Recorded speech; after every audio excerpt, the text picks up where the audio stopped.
Graça e paz, igreja. Boa noite, meus queridos irmãos. Eu saúdo a sua vida com a graça e a paz do Senhor Jesus. Sejam todos muito bem-vindos, os irmãos aqui de forma presencial e você aí de casa que todas as quartas-feiras nos acompanham, o nosso culto, os nossos diálogos bíblicos. Como os irmãos sabem, estamos estudando a carta de Paulo ao livro de Gálatas, então já deixe aí a sua Bíblia aberta. Estamos no capítulo 5. Participe com a gente. Eu lembro que a nossa programação ela é bem dinâmica, você pode colocar aí no chat as suas opiniões, as suas perguntas. Na medida do possível, o nosso time de convidados dessa noite vai estar respondendo a todos vocês, tá? Você que está nos visitando, Deus abençoe sua vida. É sempre um prazer tê-lo participando das programações da nossa comunidade CHJ. Deixa eu dar boa noite também aos convidados dessa noite. Eu vou começar com ela, que hoje, mais uma vez participando aqui das programações da nossa igreja, ela que já não é mais visitante, é de casa de fato. Boa noite, Nara Lígia, seja muito bem-vinda, minha irmã. Boa noite, é um prazer estar aqui, estou bem feliz em estar, acompanho sempre o Diálogos Bíblicos e estou bem feliz de estar neste lugar. Legal, meu boa noite também ao nosso querido pastor Mano Góes. Boa noite, pastor. Boa noite, Tiago, boa noite, JP Quintela, Nara Lígia. Perceberam que estou bem acompanhado hoje, né? Muito bem acompanhado, graças a Deus, e feliz por mais uma vez estar aqui junto com os irmãos e as irmãs e promover o nosso Diálogos Bíblicos. A gente já incentiva, como todas as outras vezes, faz o rascunho aí, põe a Bíblia de lado, faz anotações e nos ajude neste diálogo, nesta conversa com o texto bíblico, que com certeza vai enriquecer não só a nós, você também, todos quanto acessarem este canal. Grande abraço. Legal. Boa noite também ao nosso querido pastor João Paulo Quintela. Boa noite, pastor. Fala, Tiagão. Fala, Nara Lígia, pastor Mano Góes, a turma que está com a gente presencial e online. Manda as perguntas aí, porque hoje tem quem responda, tá? Hoje a Nara Lígia veio com a gente aí. Boa noite. Inclusive, só um parêntese, nos bastidores já estavam comentando o tamanho da Bíblia dela, né? Ela veio com vontade hoje. Bom, meus irmãos, vamos dar continuidade então ao nosso culto, que tenhamos uma noite preciosa, de muito aprendizado. Lembro mais uma vez que a sua participação é importante, então participe com a gente, tá? Eu passo a palavra então para o João Paulo, pastor João Paulo. Amém, meu povo. Chegamos aí na reta final desta epístola tão rica, uma epístola que tem nos ensinado demais. Tem sido muito especial a gente participar dessas quartas-feiras, onde a gente aprende com vocês, inclusive com as perguntas e participações, e tem aprendido também a servir à igreja e aos nossos irmãos através desse escrito que o apóstolo Paulo deixou não só para a igreja na Galácia, mas também na igreja do Henrique Jorge, enfim, a nossa igreja atual, tá? Hoje vamos iniciar o capítulo 6. Eu queria fazer a leitura dos 10 primeiros versículos, tá? Gálatas capítulo 6, do verso 1 até o verso 10. Diz assim: Irmãos, se alguém for surpreendido em algum pecado, vocês que são espirituais deverão restaurá-lo com mansidão. Cuide-se, porém, cada um, para que também não seja tentado. Levem os fardos pesados uns dos outros e assim cumpram a lei de Cristo. Se alguém se considera alguma coisa, não sendo nada, engana-se a si mesmo. Cada um examine os próprios atos, e então poderá orgulhar-se de si mesmo, sem se comparar com ninguém, pois cada um deverá levar a própria carga. O que está sendo instruído na palavra, partilhe todas as coisas boas com aquele que o instrui. Não se deixe enganar, de Deus não se zomba, pois o que o homem semear, isso também colherá. Quem semeia para a carne, da carne colherá destruição. Mas quem semeia para o Espírito, do Espírito colherá a vida eterna. E não nos cansemos de fazer o bem, pois o tempo próprio colheremos, se não desanimarmos. Portanto, enquanto temos oportunidade, façamos o bem a todos, especialmente aos da família da fé. Amém. Nesse capítulo 6, o apóstolo Paulo, ainda combatendo os falsos ensinos, porém agora ele começa a dar algumas orientações, umas advertências, na verdade. Ele começa esse capítulo 6 fazendo algumas advertências para a igreja e da mesma forma orientando aquele povo. E ele começa falando sobre a maneira como a igreja deveria ajudar uns aos outros. A gente percebe que nas epístolas paulinas ele trabalha muito esse pastoreio mútuo, esse cuidado mútuo. Mas no início aqui, já no versículo 1, ele fala sobre o cuidado para eu e você não nos orgulharmos, né? A gente trabalhar uma vida cristã não buscando a nossa glória ou a glória nos relacionamentos. Muito pelo contrário, ele vai falar sobre o cuidado de restaurar o irmão caso o irmão caia. É interessante porque ele começa falando sobre o pecado que ronda a igreja, né? Ele está falando ali de uma forma generalizada e fala, olha, se alguém pecar, não queira restaurar esse irmão fazendo comparações com o seu estilo de vida. E aí ele traz a ideia dos irmãos de fato, quando ele fala, vocês que são espirituais deverão restaurá-lo com mansidão. Então, é um primeiro ponto que eu queria destacar, é o cuidado que o apóstolo Paulo tem para com os irmãos fracos na fé, aqueles irmãos que estão tendo alguma dificuldade, mas ele deixa muito bem claro, primeiro ele chamando de irmãos, segundo ele chama de vocês que são espirituais, e ele deixa muito bem claro também que até os irmãos espirituais, até aqueles que têm um certo conhecimento, até aquele que tem experiência ou que se acha talvez mais maduro ou forte do que A ou do que B, pode também cair em tentação. Ele fala, cuide-se, porém, cada um para que também não seja tentado. É possível sim alguém ser surpreendido no pecado, alguém cair em tentação.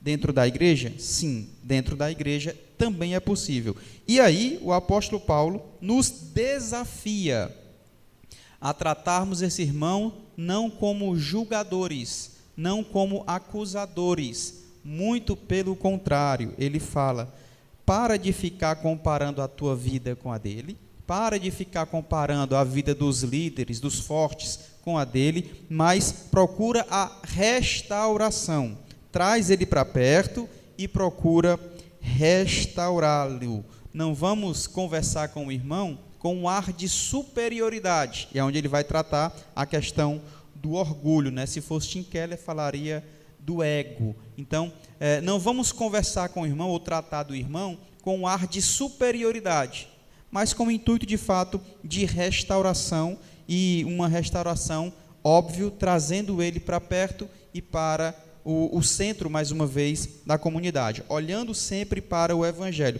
Por que Paulo fala isso? Porque ele está, mais uma vez, fazendo paralelo entre carne e espírito, ou seja, o coração pecaminoso do homem e a condição espiritual, a partir da ação do Espírito Santo.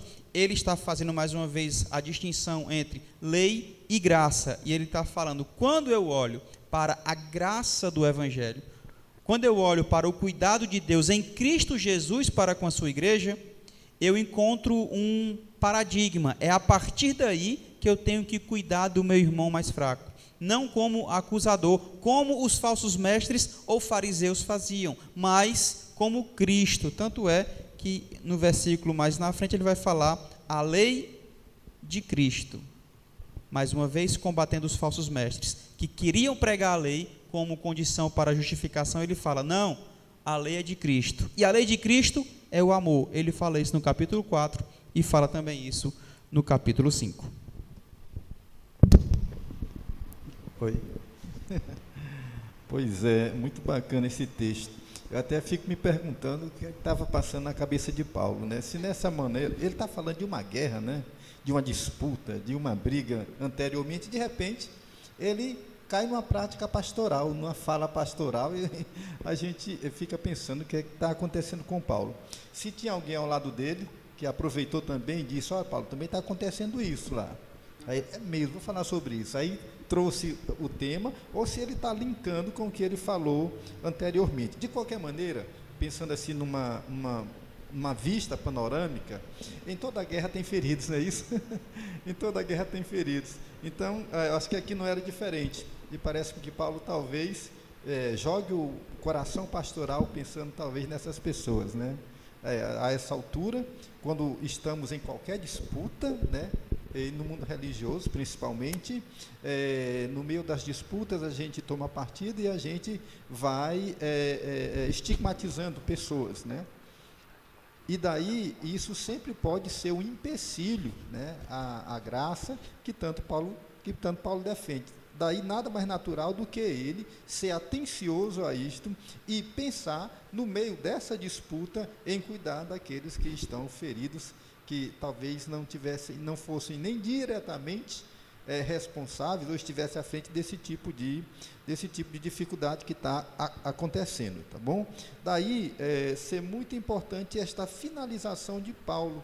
Isso mostra o quão pastoral é o seu coração, nesse sentido de entender que há disputas acontecendo, que ele está tentando pôr em relevo a verdade do Evangelho, confrontando pessoas, dizendo não a uns, dizendo sim a outros, contornando a situação, mas ele continua tendo essa preocupação de pai espiritual que ama seus filhos e que quer o melhor deles, e que numa situação como essa, ele compreende que algumas pessoas podem ter se excedido, algumas pessoas podem ter sofrido mais, algumas pessoas podem ter saído muito machucadas dessa situação, natural que ele conduza os irmãos, conduza a igreja a serem compreensivas, compassivas, e daí ele dá uma coisa que é espetacular, a gente tinha que aprender sobre isso,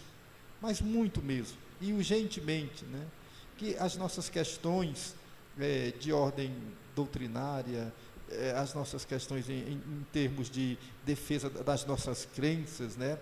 Elas se tornam secundárias quando o que está em voga é a pessoa, o indivíduo, é a vida.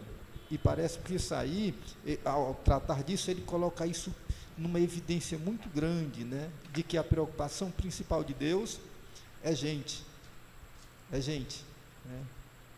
E não é gente certinha e boazinha, ele está falando de quem cai, de quem tropeça.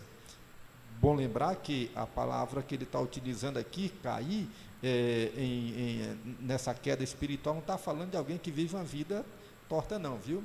É tipo aquela de escorregar, de deslize, né? Você está num chão perigoso e que em determinado momento você pode cair. É isso que ele está falando, de alguém que tem uma vida certamente íntegra, que caminha, que ama o Evangelho e que cometeu em dado momento um deslize, e ele convida a acolher essas pessoas, a amparar e a tratar da maneira devida. A palavra restauração que João Paulo usou na versão que ele leu, cabe bem melhor a essa situação. Acho que é isso mesmo, é atar, consertar, né? Restaurar. E isso deve estar presente em todo lugar, em todo lugar. Então, as nossas questões, disputas internas que às vezes acontecem no nosso meio, nos nossos círculos, nas nossas reuniões, é sempre bom ter esse olhar pastoral que Paulo tem e estar pensando nas pessoas, para a gente não ficar cego a isso, porque seria uma grande tragédia. Então, né, sobre alguma coisa aqui para mim falar aqui desse começo. É interessante que o capítulo 6, ele nos faz lembrar que a gente ainda não está no céu, né? Que a gente ainda está na terra, que vamos passar por muitas situações essas que nós estamos vendo na vida do irmão, possivelmente, alguma situação de queda, de surpresa, porque ele fala de surpresa. Então, quando ele fala de surpresa, realmente seria alguém improvável, né? Que agora tropeçou, que caiu, que está caído. E nos faz lembrar que aquilo que ele falou no capítulo 5, que nós dividimos aqui em capítulo, mas era uma carta, né? Uma carta. É a hora de colocar em prática. O amor, a fé, a mansidão. E aí ele faz, olha, agora os frutos que vocês receberam, né? O fruto que você recebeu é um fruto. Agora vocês vão colocar em prática na vida do outro, no serviço do outro. É a prática cristã, né? É a ética, a prática cristã nas relações, no congregar, na vivência, em todo falar, em todo andar e por aí vai. E eu acho muito, muito interessante sobre essa questão da queda repentina, ou seja, é alguém que pode ser com qualquer um, é improvável, é uma surpresa. E também acho muito lindo, na minha versão diz assim, muito interessante quando ele diz assim, olhando por ti mesmo. Porque eu vejo algumas possibilidades nesse olhando por ti mesmo. Primeiro que o perdão de Deus sobre a minha vida, né, a graça, a soberania do Senhor sobre a minha vida. Eu caí, o Senhor foi lá e salvou, e o Senhor regenerou, e por aí vai. E também, com essa gratidão, com esse amor, né, de ter sido restaurado pelo Senhor, olhando, né, nesse sentido. Também pelo potencial que eu tenho, de naquilo que eu estou aplicando ferozmente o meu julgamento, né, apontando para o meu irmão, por exemplo. Será que não são demandas que se encontram? E aí é meu olhar de psicologia, né? Será que aquilo que, tanto que eu olho no outro, que eu estou apontando, não são demandas que estão aqui dentro, né? Que aí está havendo um encontro de demandas nesse olhar? E também sobre a questão mesmo de cuidar para se manter de pé. Olhe para o líder que cuida. Olhe para aquele que está, né? É interessante que ele está falando aqui daquela pessoa que caiu, mas ele chama a atenção desse olhar para aquele que provavelmente vai ser o cuidador. E só isso dá uma discussão bastante, né? Bem grande no que diz respeito aos nossos cuidadores de hoje em dia, né? Aos pastores, aos líderes, que muitas vezes precisam estar se doando tanto com aquelas questões que foi falado aqui, com questões tão dolorosas, né, com relações, com afinar e desafinar, com disciplinar, confrontar, porque fala de confronto. Paulo nos chama a responsabilidade de confrontar com amor. E aí, esse líder que cuida, né, traz esse olhar para isso também. Claro que eu estou colocando um pouquinho do meu olhar de psicologia, né? Então, o convite aqui de Paulo, e eu amo a vida de Paulo, porque Deus usou, graças a Deus, pelo que Paulo passou, para que ele tenha escrito e chegou até nós. Com isso, se descortinou as necessidades de um ministro, se descortinou as necessidades das igrejas da época, que são as necessidades da nossa igreja hoje. Né? Aqui Paulo está falando sobre questões de cuidar de um caído, né? E aquele que está cuidando pode ser tentado e tem o mesmo potencial para cair naquilo que aquela pessoa que caiu está, da forma como ela está. É muito interessante a forma como o capítulo 6 começa, nos fazendo lembrar que aquilo que foi ensinado no capítulo 5 precisa ser colocado em prática na nossa vida agora. Legal. Desculpa, JP, eu vi em algum canto algo mais ou menos assim, né? Sobre esse olhar por si mesmo, né? Seria assim um sentimento tipo assim, ao ajudar você a perceber, eu poderia estar lá, né? Então, não tira aquela sensação de superioridade, né? De que nós estamos blindados, né? Proposta, muito né? própria da religião. É Exatamente, né? E coloca essa veia bem humana, né? Bem o olhar de Jesus, né? Cá entre nós. Verdade. Bem o olhar de Jesus, a maneira dele lidar com a vida. Porque, sendo consciente da nossa natureza, né? A gente deveria agir cada vez mais misericordiosamente com o outro, né? E não utilizar desse momento, às vezes, até para maltratar mais ainda, né? E é interessante, ao citar isso, certamente Paulo deve estar fazendo vínculo com algum fato, com alguma realidade. Então é bem provável que isso talvez, né, seja reflexo de coisas que têm acontecido acontecido na vida da igreja. Então, o próprio falar de Paulo já é um ato restaurador, né? Porque ele está orientando, né, e já conduzindo, orientando sobre a maneira de conduzir essa realidade. Legal. De repente, se a gente olhar para o contexto, né, de repente o Paulo está fazendo um paralelo, traçando esse paralelo com aquilo que ele já fez, com aquilo que ele já conversou. E, de repente, as pessoas, ou a pessoa caída, né, aquele que ele fala aqui, surpreendido, pode ser justamente os Gálatas, que ele vem falando, poxa, vocês compreenderam o Evangelho, e de uma hora para outra, mudaram o contexto, mudaram as suas posturas, acreditando na graça, na lei e tal. Então, pode ser isso, que essas pessoas foram surpreendidas, e aí, de repente, o apóstolo Paulo entende que isso seria a queda. E, para esse motivo, precisa de uma restauração. É importante observar, e aí, como você falou, Jesus, eu acho massa quando ele fala a lei de Cristo. Ele faz isso. Cara, a lei não é essa que vocês estão pregando, que é importante cumprir, que de fato é. Nós vimos isso semana passada, no capítulo 5. Mas a lei é de Cristo, a lei é que ama, a lei é que restaura, a lei é que olha para o outro, é que restaura com humildade, né? Eu me lembro quando eu tinha, sei lá, uns 16, 17 anos. Faz tempo. Não, ainda lembra? Tô brincando. Aí, rapaz, eu torci o tornozelo, ou o joelho, certo? Jogando futebol, eu torci o joelho. Fui ao médico, o médico, para colocar o joelho no lugar, o que é que ele fez? Coisou lá e doeu pra caramba, certo? Mas botou o joelho no lugar, na marra mesmo, depois eu tive que engessar. No original, esse restaurar aqui fala de osso, fala de restaurar um osso fora do lugar, entendeu? E aí é o que o Paulo está falando, olha, eu não estou dizendo que você não deve confrontar, a palavra que a Narinha utilizou, é preciso confrontar. Agora, esse confrontar é com humildade, não é com ar de superioridade. Cara, como é que tu faz isso? Eu não faria isso. Como é que tu faz um negócio? Se fosse eu, era diferente. Não, a gente vai confrontar. E todo confronto dói. Vai doer. É o ajeitar o osso, colocar o osso no lugar. Dói. Eu dei um grito na hora, ai, mas depois que engessei e tal, 15 dias estava show de bola de novo. Esse restaurar é justamente isso. Não quer dizer que restaurar é passar a mão na cabeça ou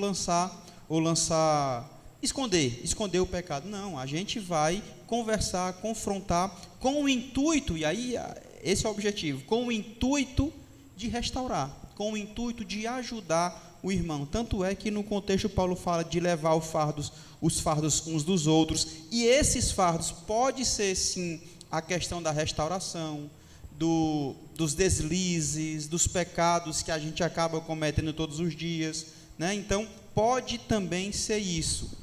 E eu acho muito massa essa questão da restauração, mas passa também pela confrontação. E confrontação dói. Legal, tem muitos irmãos participando, deixando a saudação aí no nosso chat, já tem perguntas aqui no chat, pelo WhatsApp. Deixa eu fazer aqui a primeira para vocês. A análise literal do texto, ignorando o contexto, pode nos fazer cair numa cilada de interpretação? Pode.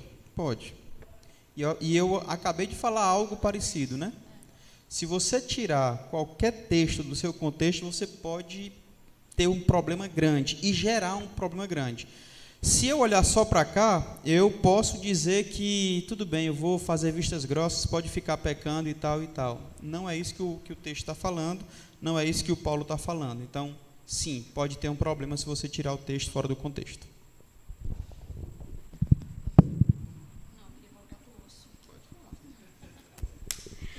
É interessante essa questão do exemplo que foi falado e que é a questão mesmo desse restaurar, né? Restaurar o osso. Vale lembrar que esse osso fraturado faz parte de um corpo, né? Se ele está fraturado, ele faz parte de um corpo, o corpo todo sofre, como Paulo fala em diversas passagens. Se você tem essa lembrança de ter fraturado, foi uma perna? Joelho. O joelho, né? Joelho. Pronto, eu fraturei as duas pernas, né? Tornozelo no mesmo dia e fiquei imobilizada. Era bem quietinho. E aí você observa que é um processo muito lento e doloroso. E faz parte do corpo. Então, aí nos chama ao exercício daquilo que Paulo ensinou em Gálatas, que ele escreveu, que ele vem escrevendo, vem discorrendo, que é o contexto, né? Como o pastor Mateus sempre fala, contexto, contexto e contexto, né? Que é o contexto, a questão das obras da carne, do fruto do Espírito, até a questão dos falsos mestres mesmo. Essa queda pode ter sido por causa desse ensino que foi recebido errado, erroneamente, acabou que essa pessoa, né, sofreu essa queda, caiu. Enfim, esse osso fraturado faz parte do corpo. E nós estamos vivendo uma geração tão imediatista que talvez a nossa esperança está em nós colocarmos a mão naquela pessoa, orarmos por ela, ou então termos um momento de diálogo, de conversa e achar que aquilo ali foi restaurado, foi resolvido e pronto, né?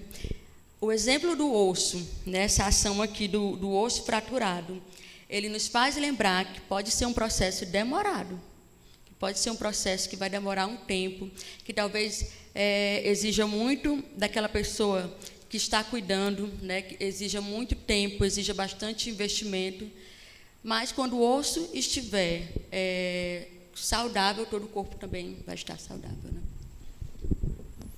E, por favor, pode me corrigir se eu estiver falando de alguma coisa errada. Eu sou muito tranquila com relação a isso, viu?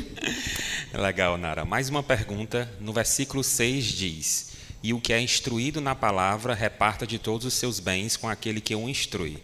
Sobre o termo bens, Paulo está falando sobre bens materiais e que deveríamos suprir aquelas pessoas que ministram a palavra para nós? Eu ia dizer, a pessoa mais adequada para responder isso é a Nara, né? Porque eu e o João Paulo vamos legislar em causa própria. Eu fiquei meio constrangido, mas eu devo ter algo a dizer depois. Fica à vontade, JP. É justamente isso mesmo. De fato, é constrangedor, né, para a gente. Mas, cara, é a Bíblia, é isso mesmo que ele está dizendo. É isso que ele está falando mesmo, que a necessidade de você abençoar financeiramente, inclusive, os líderes, os pastores, aqueles que são convocados por Deus para ministrar, para cuidar, para pastorear. É isso mesmo, é justamente isso que o texto está falando. O confronto aí é valorar bens espirituais e bens materiais, né? Porque repartir todos os bens, né? Todas as coisas boas. Eu estava tentando encontrar aqui na NTLH, que eu não uso, não gosto, não aprovo, né? Mas é muito interessante na NTLH como está esse versículo. Repartir os bens, as coisas boas, já é um princípio que está lá em Atos, capítulo 2, versículo 42, né? Que é considerado uma das colunas. É comunhão, oração, partir do pão. Já é algo que deve acontecer naturalmente. Sabe Paulo aqui, quando eu falo que Paulo descortina algumas coisas através do sofrimento dele, é porque é muito interessante. Se Paulo não tivesse passado algumas privações na área financeira, esse versículo não tinha chegado até nós.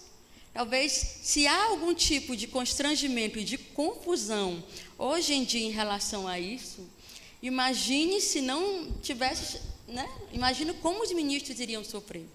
E lá na frente, posterior a esse versículo, vai falar para que não desfaleçamos. Quantos ministros hoje, nesse período final de pandemia, né, pós várias quarentenas, estão desfalecendo, vamos dizer assim, nessa área financeira? Aí por que há um constrangimento? Por causa da valorização que nós colocamos no bem espiritual e no bem material. Porque se somos espirituais, como Paulo está falando, vós espirituais, a gente vai entender que o bem recebido espiritual é muito maior do que o material que eu possa, né, entregar. Ok. Eu ia brincar, mas não devo.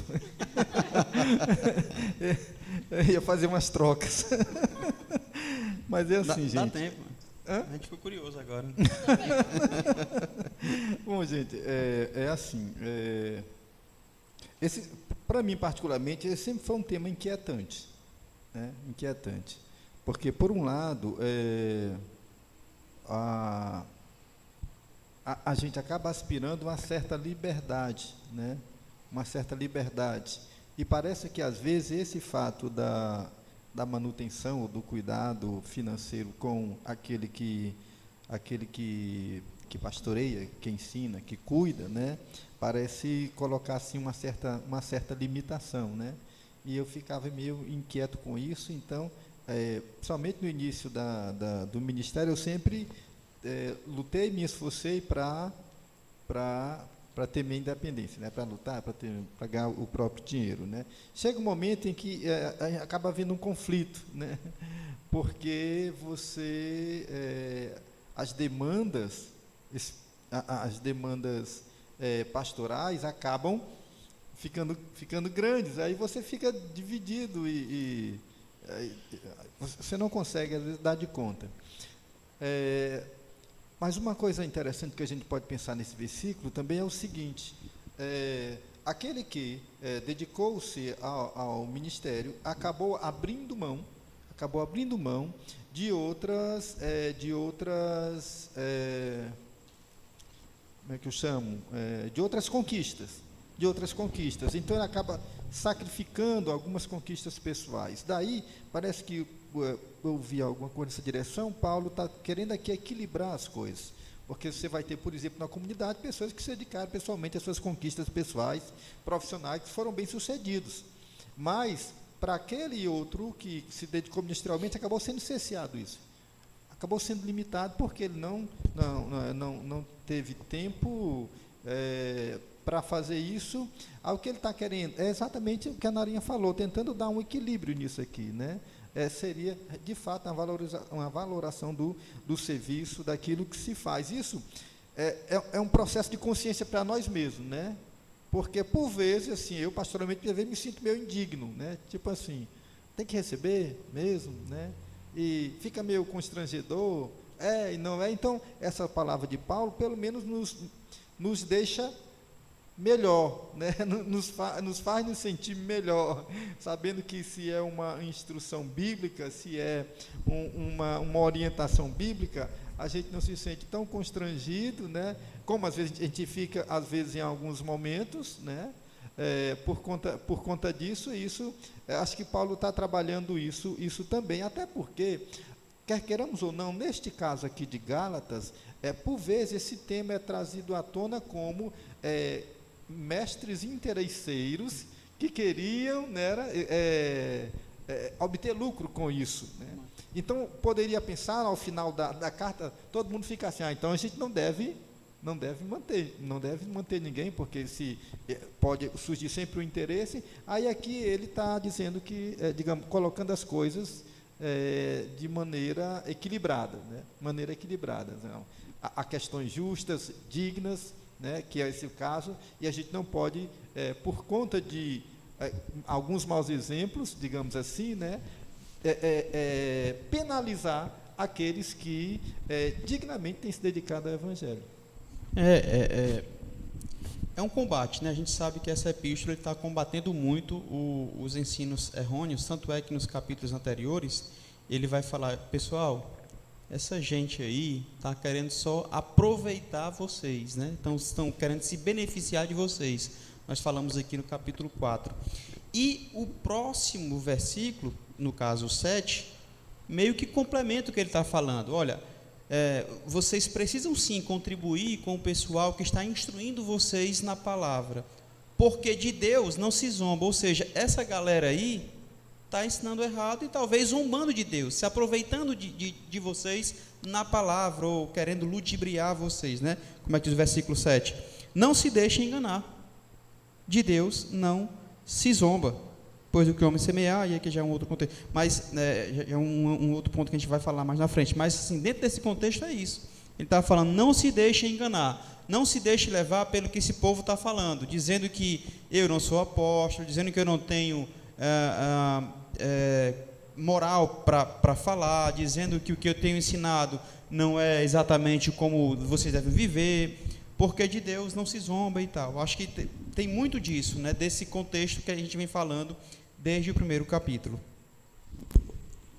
E já que eu não fico constrangida com esse tema, eu vou um pouco além. Paulo, é porque eu não gosto de citar uma referência da qual não estou me lembrando, né, exatamente onde está, mas Paulo, se eu não me engano, ele foi escrevendo a Timóteo, ele diz assim: e aquele que preside bem, observa aí, para ele ganhar bem, para ele continuar presidindo bem. Ele ainda trata dessa forma, né, para ser um estímulo, não a motivação, mas que as necessidades dele sejam assistidas. Então, eu achei legal complementar isso, já que eu não sou constrangida com isso. Legal. Mais uma pergunta aqui, agora no chat aqui no YouTube. Irmão Júnior pergunta: como um jovem cristão deve viver diante dos desafios do mundo pós-moderno? Nara Lídia pode falar isso para a gente. Eu sou a opção C das perguntas. Mas pergunte novamente, por favor. Como o jovem cristão deve viver diante dos desafios do mundo pós-moderno? Nossa, essa pergunta ela é bem aberta, né? Ela é bem aberta. Observando segundo a lei do Senhor, né? Observando segundo a palavra do Senhor, amando o Senhor. A geração pós-moderna, se é que a gente pode usar a palavra pós-modernidade, né? É bem complexo isso, mas ela tem muitos desafios, muitas ideologias. Eu acho que se o salmista escreveu que o jovem deve andar, né, observando a palavra do Senhor, segundo a palavra do Senhor, imagine nos dias de hoje. Então, observando a palavra do Senhor, é o que vem na minha mente agora para falar. Estando mesmo com o coração no céu, passando por essa terra. Sabe uma coisa que eu gosto muito de falar, mas que não sei se é uma sensação... Eu tenho 25 anos, né? Na presença do Senhor, vamos dizer assim, de caminhada cristã. Mas que eu acho que parece que falar hoje não é uma fórmula mágica. Oração, jejum, palavra, comunidade terapêutica, porque a igreja é uma comunidade terapêutica. Aqui nos afinamos, desafinamos, alinhamos, realinhamos, né? Então, eu penso que esses detalhes simples são essenciais, né? E é isso aqui que a gente está ministrando aqui na carta de Gálatas que foi falado. Legal. Uma das palavras de ordem da chamada pós-modernidade é fluidez, né? Fluidez sempre vai ser uma dessas coisas assim de duplo risco. Ela pode falar dessa capacidade da gente perceber as coisas, sem ser tão, sem estranhar tanto, mas ter essa sensibilidade para poder realmente querer compreender, mas também ela pode provocar deslizes, né? Daí a resposta da Nara achei legal, porque assim, acho que toda fluidez ela não é suficiente, todos nós precisamos de alguma coisa sólida. Não tem quem abra mão disso, é uma necessidade, a gente precisa de fundamento, né, para questões sólidas. Então, vamos continuar com a história lá da casa edificada sobre rocha, e assim, acho que a maneira de lidar nesses tempos de fluidez é tendo fundamentos seguros. Gente, aí, evangelho vai ser fundamental, Jesus é fundamental, princípios são fundamentais, né? Nesses tempos de fluidez, um lugar seguro sempre vai ser, sem dúvida alguma, a mensagem do Senhor Jesus Cristo e a vida dele, que acima de tudo, é o fundamento mais que perfeito. Legal. Uma pergunta de um outro Júnior agora, Paulo Júnior, ele pergunta assim: por que alguns líderes de hoje em dia não encaram o chamado de Deus como Paulo aceitou? Ele pediu muito para eu dizer que era muito seu fã, Nara.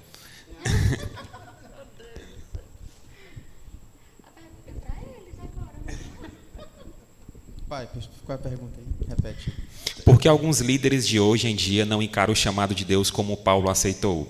Eu também sou fã da Nara, tá? Só pra... Meu Deus do céu. Cara, é difícil, eu também não quero aceitar não, véio. Não vou mentir pra ti, é difícil aceitar o chamado como Paulo aceitou. É um desafio muito grande. Por mim, eu diria não também. É algo difícil. Eu gostaria de servir como Paulo serviu, mas eu não gostaria de sofrer o que Paulo sofreu, passar o que ele passou. Aí é muito difícil, né? Então, eu não julgo aqueles que dizem não, porque eu também queria ter dito não e não é fácil, é muito desafiador. Mas hoje eu entendo a necessidade de você ouvir o chamado, e aí eu entendo sim que é um chamado, que é uma convocação. Alguns acham que não, mas por vocação eu fui desafiado pelo meu Deus a aceitar e seguir servindo o Evangelho com integridade. Não consigo com integridade, mas eu tento, posso garantir a vocês aí. Legal, é assim, eu lido com um misto de sentimento, um de convicção e outro de medo. Medo, né? Receio. A gente se cobra, se questiona, a gente tem muitos medos. Eu acho que isso não é ruim, eu acho que é bom. Porque, olhando para o contexto bíblico, a gente vai ver, aliás, isso na vida de muitos. Eu sou uma criança, eu não sei falar bem, né? A gente sempre tem esses receios. Eu acho que esses receios, esses temores, estão no coração de toda pessoa sincera ao lidar com uma coisa tão grande, espetacular. Estamos falando de chamado de Deus, então não é uma ocupaçãozinha, um cargo que alguém está cedendo para a gente.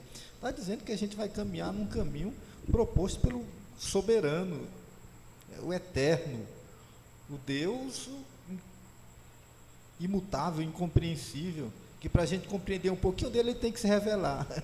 Então é um Deus guardado, escondido, oculto, né? E aí ele manifesta a sua graça aqui, acolá, vai dando suas sinalizações, né? Vai iluminando o coração da gente. Então a gente tem que estar muito atento a isso. A meu ver, isso é muito forte, é muito grande, é muito poderoso. Não tem como a gente ficar temeroso diante disso, né? E em cima disso a gente vai criando as convicções. Mas eu acho que eu não teve as vezes que eu cheguei, amanheci o dia, assim, rapaz, esse negócio não dá certo não. Não dá certo não. Mas Deus graciosamente vai alimentando a nossa vida. Então acho que não é só uma questão de rejeitar, sabe, Paulo Júnior? É uma questão de ter consciência da grandeza disso e de a gente ter receios mesmo, né? E eu sempre respeito isso. Eu fico mais contente em trabalhar uma pessoa para um ministério com o coração receoso do que com aqueles com o coração, tô dentro, vamos! Eu me sinto mais seguro com o receoso Pedro, do que com o determinado, né? Isso pode até dizer, não, mas e a questão da fé, né? Sim, mas que eu acho que essa outra questão você vai trabalhando, Deus vai criando convicções, né? E às vezes, né, a resposta imediata pode ser uma precipitação. Pode ser uma precipitação, tá bom? Olha, pelo amor de Deus, isso não é padrão, tá, para nada, é só uma vivência, né, que eu estou compartilhando, e vai ter casos e casos, claro, vai ter casos e casos. É isso mesmo. Tem algo interessante no que foi falado aqui em algum momento, né, sobre a questão de servir a Deus, ser líder, como Paulo, né, nos dias de hoje. Eu vejo duas condicionais aí, né, como Paulo e nos dias de hoje, né? O chamado de Deus para o pastor João Paulo, né? O chamado de Deus, do Senhor, para o pastor Mano, para a irmã Nara, para a crente Nara, né? Dois pastores de uma crente. E aí a gente tem que entender duas coisas. Não dá muito para quantificar ou qualificar, isso é uma colocação minha, né? Eu não tenho nem como respaldar, dizer assim, fulano disse isso, né? Para poder se tornar mais teórico. Mas não dá para me qualificar nem quantificar questões bíblicas, prática bíblica, e de assim, trazer assim, e nos dias de hoje. Eu entendo que a gente precisa sempre fazer isso, até porque nós fomos inseridos hoje. No entanto, nós precisamos entender uma coisa. Gálatas 5, os frutos, né, foi escrito naquela época, dias de hoje, é a mesma na linha do Senhor, né? E aí, a questão de como Paulo, por que eu estou falando isso? Eu poderia me sentir mais filha, mais serva, mais espiritual, quando eu estava servindo no aconselhamento da igreja. mas aprove o Senhor, segundo o conselho dele, que ele escolheu, me colocar num trabalho e lá eu estou servindo ao Senhor, com a minha profissão. E literalmente posso dizer que estou servindo ao Senhor com a minha profissão. Algumas situações bem específicas, alguns casos bem específicos que eu olho assim e digo, Senhor, nuances da glória de Deus estão aqui nesse session terapêutico, né? Nuances da graça de Deus está aqui. Então, às vezes, como Paulo, né, como pastor Mano, então, é um olhar que a gente precisa entender o que é que o Senhor quer, qual é o chamado do Senhor para Nara. É só uma reflexão, né? Legal. Lembro aos irmãos, mais uma vez, que estamos aí no último capítulo da carta de Paulo aos Gálatas, capítulo 6, do versículo 1 ao 10. A gente vai para mais uma rodada agora. Passa a palavra para o pastor João Paulo. Cara, eu queria pontuar o versículo 2. E mais uma vez trazer à tona o objetivo, ou pelo menos a intenção primária do apóstolo Paulo a escrever essa epístola. Ele começa falando assim: levem os fardos pesados uns dos outros, e assim cumpram a lei de Cristo. Mais uma vez, penso eu que quando Paulo escreve isso, ele está visualizando aqueles camaradas que estavam ensinando, talvez com o intuito de se beneficiar e não de fato instruir a igreja. Aí ele fala: levem os fardos pesados uns dos outros. O que eu percebo aqui é que, primeiro, para você levar o fardo pesado de alguém, primeira coisa que eu percebo é: os falsos mestres não estavam dispostos a levar os fardos pesados. Para que ele falasse isso, alguma coisa estava acontecendo, como falou o Mano, né? Então, talvez, as dificuldades eles não queriam resolver, não. Só queriam colocar leis. Vai lá, faz isso, isso e isso. Segundo ponto que eu observo é que, para você levar o fardo pesado de alguém, você tem que estar perto desse alguém. Você tem que se aproximar desse alguém. Não dá para eu levar o fardo pesado, tirar o fardo dos ombros do Tiago, eu estando a 15 metros dele, ou 2 quilômetros dele. Eu tenho que estar perto, eu tenho que me aproximar, eu tenho que saber o que é que ele está sentindo, tenho que saber o que é que ele está levando, tenho que bater um papo, tenho que conhecê-lo, aí eu tenho que tirar o fardo dele e trazer para mim. É um outro ponto que a gente deve observar, que o apóstolo Paulo talvez esteja trazendo à tona. Primeiro, essa galera não quer levar o fardo pesado, só quer se beneficiar. Segundo, ele não quer se aproximar de vocês, eles só querem fazer que vocês cumpram aquilo que eles estão dizendo para fazer. E repito, para você levar o fardo, do seu irmão, do seu amigo, do seu pastor, da sua esposa, da igreja, tem que estar perto. Então, aplicação para mim e para você. É preciso, e aí de fato é preciso, necessário, levar o fardo uns dos outros, porque eu vou precisar da tua ajuda para segurar aquilo que está pesando sobre mim. Eu sei que você vai precisar de mim também para esse auxílio da mesma forma. E para que essa ajuda mútua aconteça, a gente tem que estar próximo. A gente tem que se conhecer, a gente tem que estar entendendo, fazendo a leitura do que acontece no nosso dia a dia. Levemos os fardos uns dos outros. Eu preciso de ti, e eu sei que tu precisa de mim, pode contar comigo.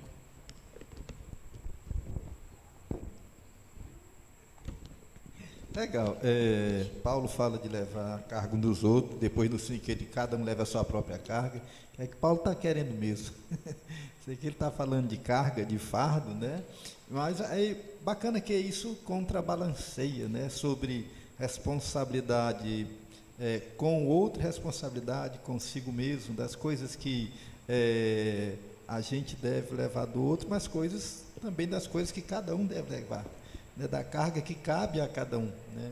Que não é suficiente o outro levar. Então, a gente sempre vai viver essa experiência comunitária nessa dimensão das cargas, digamos, que você pode socializar, coletivizar, né?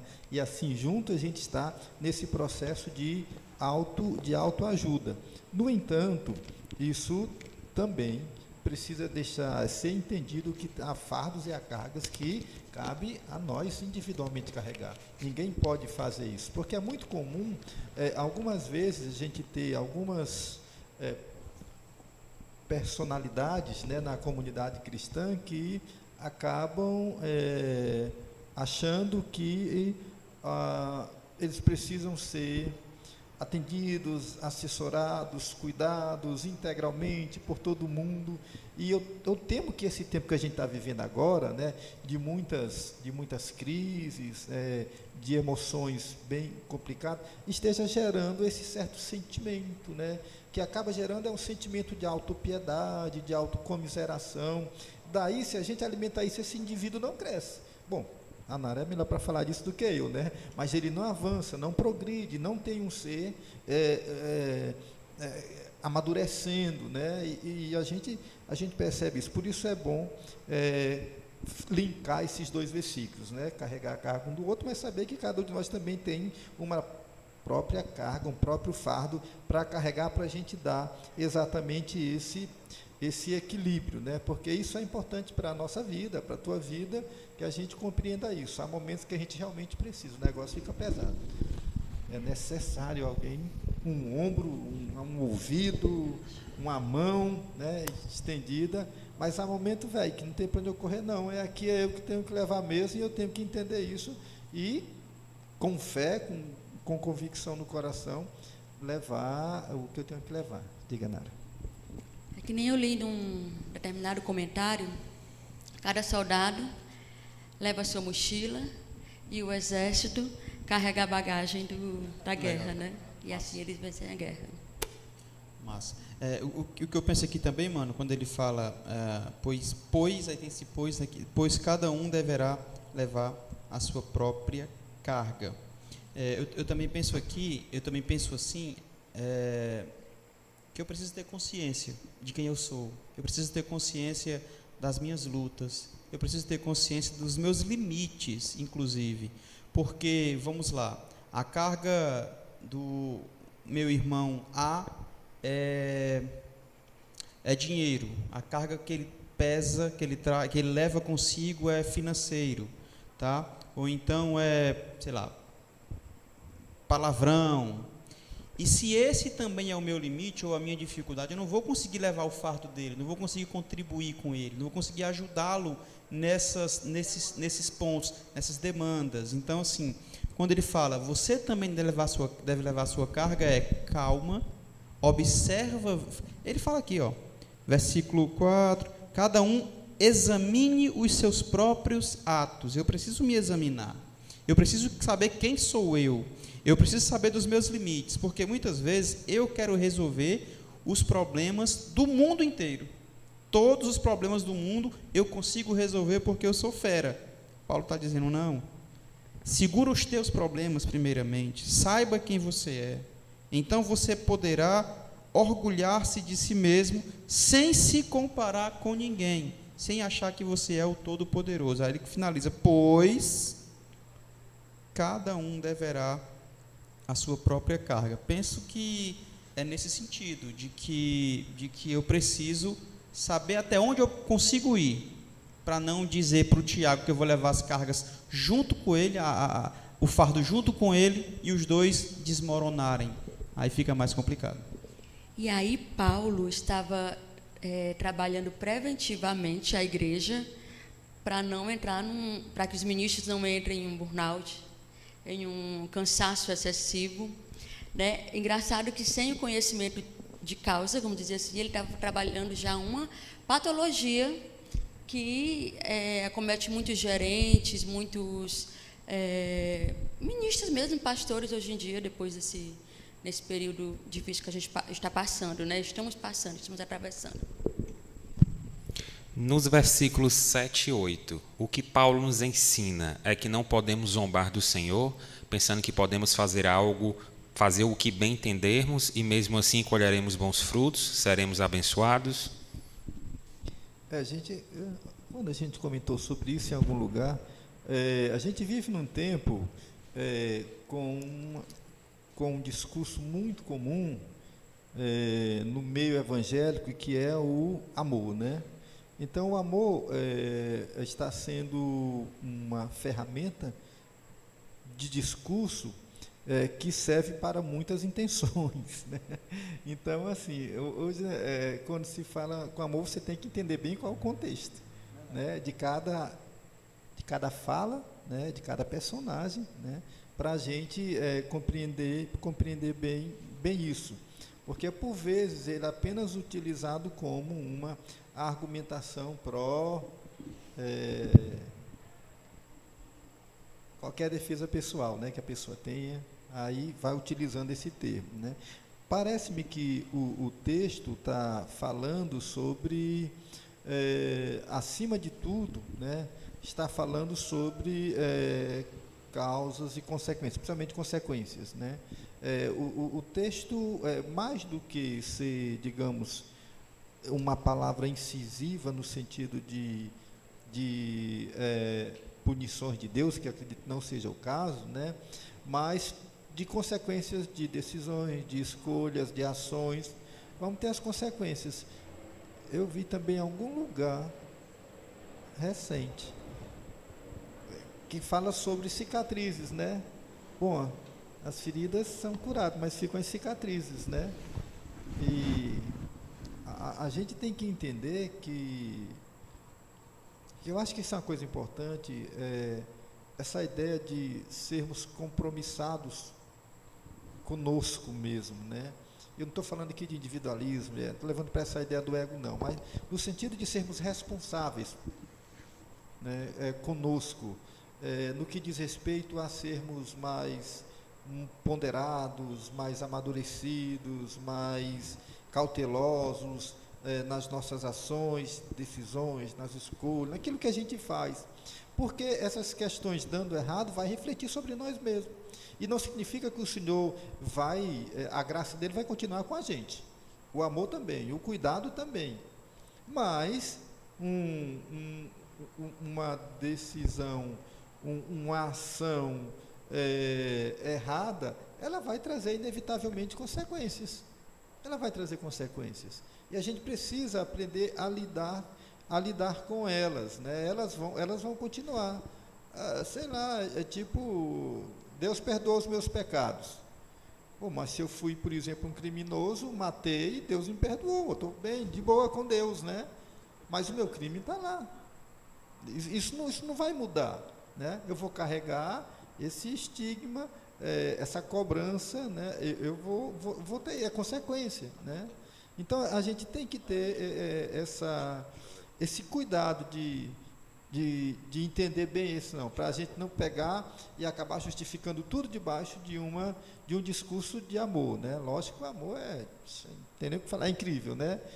Cura, né? Faz coisas poderosas, né? Mas tem uma responsabilidade da gente com a nossa própria vida e que coisas que a gente faz ficam consequências. Esse versículo 7 e 8, né? Ele, ao meu ver, ele ainda está falando sobre a questão de repartir os bens com aquele que, né? Eu entendo que ele continua falando disso. O que semeia no... Enfim, eu entendo isso. Só que essa questão da escolha... Falar sobre escolha é bem delicado, né? Mas tem uma expressão chamada livre-arbítrio libertário, que é até um certo ponto onde eu posso fazer escolhas no palco de Deus, né? No palco de Deus, até onde eu posso fazer algumas escolhas. Por exemplo, eu posso escolher hoje abençoar a vida do pastor, é um exemplo, mas, né, eu posso escolher hoje abençoar a vida do pastor João Paulo, sair daqui. Ele foi logo dizendo amém. Me abençoou muito. Sair daqui, a gente ir ali e jantar e por aí vai, né? Ali rajar, enfim. São escolhas que eu posso fazer no palco de Deus, né? No teatro de Deus, né? Sobre a direção de Deus. São escolhas que eu posso fazer e que eu estou semeando e que eu estou semeando no Espírito. Então, eu entendo que esses versículos ainda estão atrelados ao versículo 6, sobre a questão de eu escolher, semear, de eu fazer essas escolhas dentro do que eu falei aqui, né? As minhas possibilidades de escolhas. É como eu entendo esses 2 versículos. Legal. Percebeu, Professor João Paulo? Paulo, Aí? Muito bacana o É, link é. aí, né? É legal. E o 9 fala isso e o 10 também fala isso. Eu penso que o 10 é o fechamento de toda essa parte, inclusive iniciada no 6. Né? É um novo debate do Paulo, do 1 ao 5 é um debate, o 3 e o 4 em especial fala de um ponto, o 5 e o 6, o 5 e 6 fala de outro, mas o 6 finaliza no 10, ele fala no 9, por exemplo, e não nos cansemos de fazer o bem, ou seja, abençoe essa galera aí que está ajudando vocês, está instruindo na palavra, coisa e tal, e o 10 ele fala, portanto, enquanto temos oportunidades, ou seja, abençoar, ajudar, contribuir, é uma oportunidade, façamos o bem a todos, especialmente aos da família da fé, aos domésticos da fé, em outras versões. Então, assim, tá tudo dentro desse trecho que o apóstolo Paulo combate os falsos ensinos, colocando-se como referência, como exemplo, tá? Eu penso que, de fato, está tudo encaixado nesse texto aí, nesse trecho, né? Legal, estamos caminhando para o final dos nossos diálogos bíblicos. Eu vou passar a palavra então para que nossos convidados façam as suas considerações finais. E já? Rapaz, com a narinha aqui passa ligeiro, né? Fala fácil, né, mano? Fala fácil demais. Cara, vamos lá. Eu vou finalizar, quer dizer, finalizar não, né? A minha fala final, né? Que a gente consiga perceber, através desse trecho, desse início do capítulo 6, que, sim, somos pecadores, sim, podemos deslizar, escorregar, falhar, só que, mais uma vez, Paulo atesta, Paulo garante, Paulo confirma que nós temos a graça de Deus em nosso coração. Paulo está dizendo ainda no capítulo 6, no início do capítulo 6, advertindo aquele povo que existe algo muito mais excelente do que aquela lei que estão tentando trazer de volta. Paulo, como nós já falamos aqui em outros momentos, não está dizendo que a lei não deve ser cumprida. Sim, ela deve ser cumprida por amor a Jesus, por amor a Deus. Eu vou cumprir a lei, eu vou procurar cumprir a lei. Só que esse cumprimento ou essa lei não é suficiente para me justificar diante de Deus. O que me justifica, todo mundo já sabe aqui, né? Foram 10 semanas falando sobre isso, é o sacrifício de Cristo Jesus. E Paulo está dizendo, amem, levem os fardos, se aproximem, estejam juntos, sofram juntos, olhem as necessidades, contribuam, façam o bem, ajudem. O que o Paulo está dizendo é o seguinte, cara, tudo que eu falei até agora, façam um paralelo. Eles não estão fazendo assim. Isso precisa ser feito. No capítulo 5 tem um texto que eu acho muito massa, cara. A gente finalizou uma das nossas conversas, que é o versículo 14 e 15, ele fala, toda a lei se resume num só mandamento. Ame o seu próximo como a si mesmo. Mas se vocês se mordem e se devoram uns aos outros, cuidado para não se destruírem mutuamente. Está na hora, igreja, de estarmos juntos. Está na hora, igreja, da unidade. Está na hora, igreja, de estarmos cada vez mais próximos, sentindo o calor das ovelhas, cada um ajudando, contribuindo e servindo com alegria, porque Ele é digno de toda honra e toda glória. Amém. Amém. No versículo 17, tem um versículo que tem uma parte desse capítulo que eu acho lindo, que diz assim, ó, desde agora ninguém me inquiete, porque trago no meu corpo as marcas do Senhor Jesus. Paulo, ele teve a vida dele realmente, né, as circunstâncias da vida dele, como tudo que a gente falou aqui, partes que foram constrangedoras, foram situações da vida de Paulo. E isso aqui foi em uma época em que, literalmente, ainda hoje mas literalmente, a palavra da cruz era pedra de tropeço e loucura, né? E continua sendo, continua sendo. Eu penso que nessas aplicações práticas, né, Paulo sempre termina suas cartas fazendo isso. Nessas aplicações práticas, eu penso que Paulo aqui estava dizendo assim: vocês são indivíduos com subjetividades, particularidades, mas fazem parte de um todo, de uma coletividade.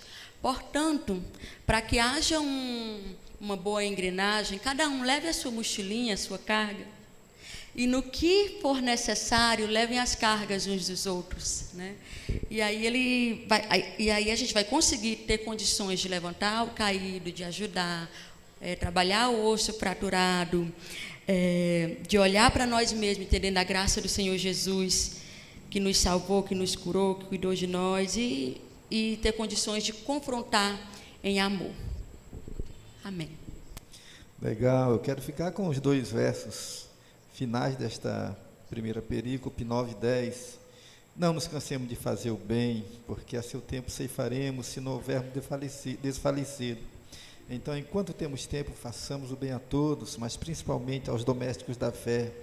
A frase, fazer o bem, né? Eu acho que ela deve tomar conta desse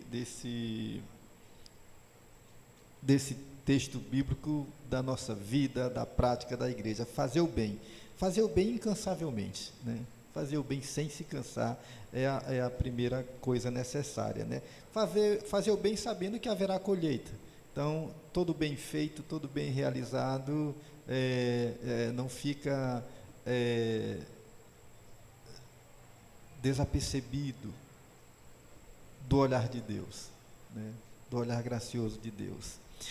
Fazer o bem, fazer disso uma prática universal, né? O bem a todos, sem limitações, sem restrições, sem barreiras, sem preconceitos, né? Porque bem é bem, gente, né? Isso está nas virtudes recomendadas por Deus à vida de todos, tá? Portanto, fazer o bem a todos, mas ter um olhar atencioso à família da fé, né? Ele deixa isso bem claro: fazer o bem a todos, universalize a prática do bem, mas tenha um olhar cuidadoso, um olhar atencioso sobre os domésticos da fé, sobre a família da fé, e eu acho que isso é importante. Portanto, encerramos essa nossa participação, motivando os irmãos e as irmãs a estarem fazendo o bem, porque certamente isso é reflexo de um coração que vive próximo de Deus, de um coração comprometido com Deus. O mundo está extremamente carente, mas está extremamente carente, necessitando de pessoas que façam o bem, né? Há pessoas extremamente carentes de serem alcançadas. A gente não é só pela demanda de necessidade do corpo, não, isso também, mas da alma, dos sentimentos, né? Há uma demanda muito grande, uma carência generalizada, e eu acho que a igreja hoje deve ser esse celeiro que está disponível para alcançar o homem na sua totalidade, abençoá-lo e fazer o bem a ele, porque isso, sem dúvida alguma, é anúncio do Evangelho, é ações para glorificar o nome de Deus, é ser sal, é ser luz. Eu acho que esse é um grande desafio para esse tempo tão perverso, tão mau, né? A igreja deixar que ela esteja manifestando essa graça maravilhosa, permitindo-se, né, canalizar essa graça maravilhosa de Deus ao coração deste homem, desta mulher, deste século tão carente. Deus abençoe a todos, uma semana assim maravilhosa. A gente já reformula aqui ao vivo o convite a Nara para na próxima quarta a gente encerrar o capítulo 6, assim ela não tem a oportunidade de dizer não e a gente fechar o nosso dia. Claro que, se for possível, a gente ficaria muito agradecido. Tiago. Legal. Antes de fazer os agradecimentos dessa noite, eu vou dar alguns avisos, tá? Amanhã, o DEMIC, o Departamento de Mulheres, vai estar reunido às 19h30 e teremos a participação da Nara Lígia, na verdade. Nara vai estar lá com as mulheres da igreja, levando a palavra. Então, 19h30 vai ter aí a reunião do DEMIC, tá? No domingo, às 10 horas da manhã, a Assembleia Geral, tá? O conselho da nossa igreja, ele convoca todos os membros da igreja a se fazerem presentes, né, no domingo às 10 horas da manhã, a Assembleia Geral, e às 18h30 o nosso tradicional culto de celebração, ministração da palavra com o pastor João Paulo. Eu lembro que essas atividades todas são de forma presencial, tá? Então se programe e participe com a gente. Eu quero agradecer mais uma vez você aí de casa e os irmãos que estão aqui de forma presencial, né, em mais um culto juntos, aprendendo um pouco mais da palavra do Senhor. Agradecer também aos nossos convidados, começar por ela em especial, a nossa querida Nara Lígia, que abrilhantou a quarta-feira os nossos diálogos, né? Eu nunca vi os pastores tão calmos, Nara. Normalmente eles são mais agitados. Hoje eles estavam bem tranquilos. Agradecer pastor Mano, pastor João Paulo. E assim encerramos os nossos diálogos bíblicos. Fiquem na paz. Deus abençoe a todos. Tchau, tchau.